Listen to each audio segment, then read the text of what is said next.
If it appears as if the United States gives the Israeli government special treatment, especially relative to the way we treat other governments around the world, you would be correct in noticing that. In fact, there is official US foreign policy that creates a double standard in the international community that favors the Israeli government regardless of what they do, regardless of what kind of atrocities the government carries out against the Palestinian people. And the Guardian did an investigation, looked into internal State Department documents, and they have now confirmed this. So let's talk about what that double standard is and what it looks like within the federal government.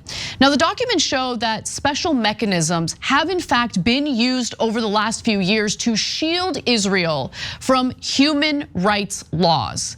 Now, this happens even as other allies who receive support from the United States, including Ukraine, have privately been sanctioned and faced consequences for committing human rights violations.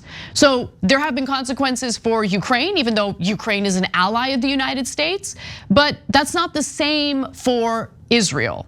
Now, State Department officials have in effect been able to circumvent the US law that is meant to prevent US complicity in human rights violations by foreign military units, the 1990s era Leahy law, because former officials say extraordinary internal State Department policies have been put in place that show extreme deference to the Israeli government. So again, no such special treatment is utilized or implemented for any of our other allies in the global community. Under this Leahy law, which was in fact named after retired Vermont Senator Patrick Leahy, a foreign military unit is granted American military assistance only after it has been investigated and vetted by the State Department following any reported human rights violations. Now, obviously, when you take a look at how the IDF is currently carrying out this war in the Gaza Strip, you look at the high civilian casualties, you look at the fact that 70% of the residential buildings and homes in the Gaza Strip have been completely destroyed. All of these things are evidence of human rights violations, but the United States continues to provide more and more military aid to Israel. In fact, President Joe Biden has even gone around Congress to provide military aid twice, and we'll get to those details in just a second. Now, the law prohibits the Department of State and the Department of Defense from providing funds, assistance, or training to foreign security forces under where there is credible information that the forces have committed a gross violation of human rights. Now, in a statement to The Guardian, Patrick Leahy acknowledges that this law has not been applied evenly to Israel. But the law has not been applied consistently, and we have seen in the West Bank and Gaza, it's a stark example of that. Over many years, I urged successive US administrations to apply the law there, but it has not happened. And the whole reason for the law, guys, is to ensure that the United States is secured or protected from any culpability for gross violations of human rights abuses by foreign security forces that receive foreign aid from the United States. Now, among the incidents that have been reviewed by The Guardian, okay, the incidents that the State Department reviewed since 2020 were the killing of Shireen Abu Akleh, the Palestinian American journalist who was shot by IDF forces in May of 2022. They also looked at the death of Omar Assad, who was a 78-year-old Palestinian American who died in January of 2022 after being held in Israeli custody. Just to give you a few more details about that story. In Omar Assad's case, the Israeli military said last June it was not bringing criminal charges against soldiers that were involved in his death, even after he was alleged to have been dragged from a car, bound and blindfolded after being stopped at a checkpoint. The army said that the soldiers would not face prosecution because their actions could not directly be linked, this sounds so similar to police here in the United States, to Assad's death from cardiac arrest, the Associated Press reported. Assad, a US citizen, had spent about 40 years in the Midwest before retiring home to the West Bank in 2009. Killed by the IDF. State Department reviewed it, decided not to take any action. And then there's also the alleged extrajudicial killing of Ahmed Abdu, who was a 25-year-old who was shot and drawn by Israeli forces in May of 2021 while sitting in his car. A report in Haaretz describes how after opening fire on the car, Israeli troops pulled him out, dragged him a few meters down the road, then left his bloody body in the road and departed. In a review into his death, which reports suggest may have actually been a case of mistaken identity, internal State Department documents note that Israel declined to respond to questions by State Department officials about the shooting. Now, the reason why Israel hasn't been held accountable for these human rights violations and abuses is because the US government has actually created a special carve-out specifically for Israel so they don't have to abide by the Leahy law the same way other countries do. So when human rights violations have taken place in other countries, the State Department alone unilaterally will make a determination whether violations did in fact take place. But in 2020, a little known process was established by the State Department known as the Israel Leahy Vetting Forum. And when it comes to Israel, it's not just the State Department that unilaterally makes the determination. They decided to muddy the water and get a bunch of other government agencies involved that have to unanimously agree that the human rights violations occurred. And those agencies include the Bureau of Near Eastern Affairs, the Bureau of Democracy, Human Rights and Labor, the Bureau of Political Military Affairs, and the US Embassy in Jerusalem. If a single one of those agencies decides, nah, Israel did nothing wrong, the IDF did nothing wrong, no human rights abuses here, then there is no way for the US to withdraw military support and funding to Israel. Second, Israel must be consulted about alleged human rights violations that are under review and has 90 days to respond to claims, creating what some former officials said were significant delays. No other country's government must be consulted under State Department procedures, former officials told The Guardian. And so, Cenk, I'm dying to know what you think because this is the answer, right? Like we had already suspected that there was a double standard in the way that the United States treats its allies, favoring Israel above all. But now here's the evidence and the reason why that's happening.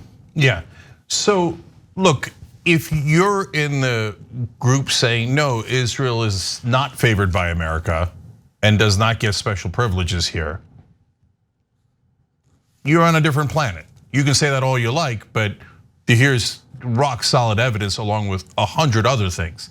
Look, Bernie Sanders, a great, honest senator from Vermont, says we should attach conditions to our military aid to Israel that they have to follow human rights laws. Seems like the bare minimum for America, right? And he's a Jewish senator saying we've got to care about all human beings. Wonderful, right? The Senate's like, no way. Didn't even come close to winning on that issue. They voted it down. They're like, no, you could kill anyone you like. You can do any human rights violations you like. You have special privileges as Israel, okay? So denying that they have special privileges is absurd, totally detached from reality. So now let me give you more stuff that's detached from reality. So the military courts, they say, oh, Israel inserted language that only applies to Israel and does not apply to any of the other countries that we deal with in our agreement with them, saying that since their military courts are so wonderful, we don't need to intervene as much. Now, you want me to tell you what a joke their military courts are? Their conviction rate for Palestinians is about 99%.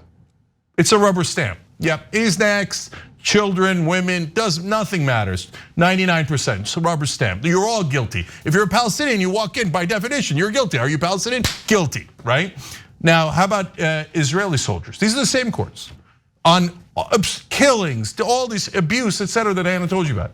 Near 0% conviction rate. Huh? Oh, I'm sure it's all an accident. Totally, but that military court is so beautiful, so just, such a part of democracy that it's okay. That Israel can have special rules. All right, they assassinated Shireen Abu Akleh. That's a Palestinian American journalist. What do? Nothing, nothing. You know what? In fact, worse than nothing. Our government put out a statement saying, we believe Israel that it was an accident. There was no combatants around, there was no combat around. They assassinated her in the back of the head. In fact, CNN, to their credit, investigated that story and determined that it was in fact the IDF, a sniper with the IDF that had killed her. And after that, they had no choice but to confess that they were behind her killing. Yeah, and consequences after that? Nothing. I'm gonna read you a quote in a second about what that leads to. But Anna read you the drag from the car, the blindfolded, bound, and then executed. What does that sound like? That sounds like what Hamas did. Not would do, did in Israel. And we all condemn it. Hamas, I can't believe it. Get terrorists taking those poor people that are totally innocent and blindfolding them, gagging them, killing them. But when Israel does it, no, every time, including 20,000 dead civilians, all accidents. Bound, gagged, executed, accident. Assassination of a reporter that they don't like, accident. Absurd. I'm gonna jump in with something. It's a little bit of a tangent, but it's important because there's currently a case being heard by the United States Supreme Court. And a lot of people are kind of making this like a partisan issue, with conservatives hoping that the Supreme Court is gonna vote against government agencies being able to essentially create their own rules and their own laws without Congress, right? And I get how that if the Supreme Court strikes that down and decides, no, government agencies can't do it, it's up to Congress to write the laws. I totally get that certain regulations that we need will be done away with, okay? It will lead to deregulation, which I'm against. However, you have to admit that there is a problem with Congress passing that Leahy law, right? And then the State Department unilaterally, without the involvement of Congress, unilaterally creating a carve out to that law that provides special treatment for Israel. I mean, there is a problem with that. So that Supreme Court case is actually a lot more complicated and complex than I think the media is making it out to be. It's more than just a partisan issue. I do think that there are certain instances where these government agencies are flexing too much power and doing things that I believe that Congress should be tasked with doing. Yeah, but when it comes to other countries, they at least are consistent in how they do that. Yes. But when it comes to Israel, green lights for everything. So I'll give last word from my point of view to Josh Paul. He's a State Department official who resigned in the Biden administration, saying, we were totally inconsistent. We tell every other country, don't do massacres, don't do human rights violations, don't do war crimes. And when it comes to Israel, we just greenlight everything. And it ruins our reputation, our protection of human rights across the world, etc. And he said this about how it works in reality inside the State Department. He said, we may say that Israel should abide by international humanitarian law. We may say that it should not expand settlements. But when it comes to actual consequences, there aren't any. And I think that has given Israel at senior government levels the sense that it is immune. And that is exactly right. So, I mean, look, guys, Israel gets $3.8 billion every year. Biden authorized 250 million more, as Anna explained to you, without checking with Congress. And so now $4 billion a year, let alone the 14 billion extra to kill more Palestinians that they're considering now in Congress. So why would Israel think that they should stop committing war crimes? I mean, they don't think they should. Right, yeah, nobody else is funding them. We're the only ones funding them. And so their main source of funding is saying, we don't care what you do. Kill anyone you like. You want to assassinate an American journalist? No problem. We'll help you cover it up. Israel receives $3.8 billion in military assistance annually. That's just a normal year, okay? We send them almost $4 billion in assistance. And the Biden administration apparently bypassed Congress last month to deliver an additional $250 million in weapons. So the number increased, if you notice, because we had covered the first instance in which he went around Congress and it was over $100 million. Now it's up to $250 million.